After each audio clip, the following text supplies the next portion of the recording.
Airbnb.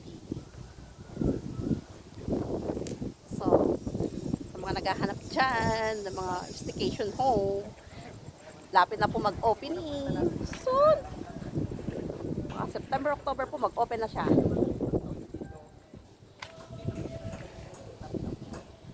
Ito po, napakaganda ng view niya. Panalo kayo sa view. Yan, 4 na kwarto po siya. Swimming pool po tayo dyan. Ayan yung swimming pool natin. Lapit na matapos.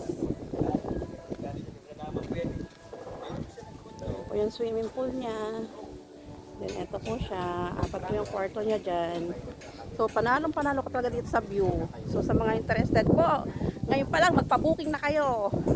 Soon to open. Airbnb. Maganda. So, sobrang ganda dito po sa street. Madalas pinagsushootingan ng mga tutorials. And then, ngayon po, may shooting po dyan. Pedro Penduko. Lots for sale for those who interested. DM me on my messenger or Viber 0928-4399-371. Super panalo po talaga tayo dito sa view. Saka yung mga mag-i-invest po dito talagang panalo, sulit. Mabilis din po ang return of investment nyo dito.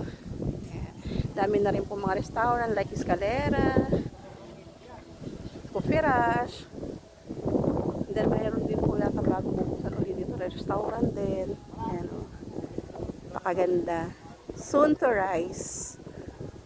So, magpa-booking na po kayo ngayon pa lang. For sure. Lagi siyang puno. Ayan.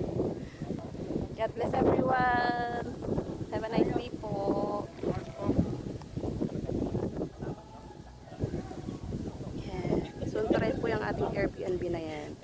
So, nakita nyo naman po sa style pa lang panalo na talaga siya. And then, especially the views. Sunset.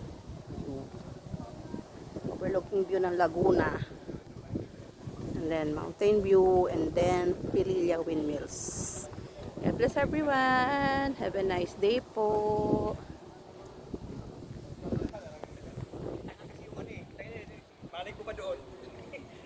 Yung meron doon, ako na. Diba, lapit na po siya mag-operate. Wow!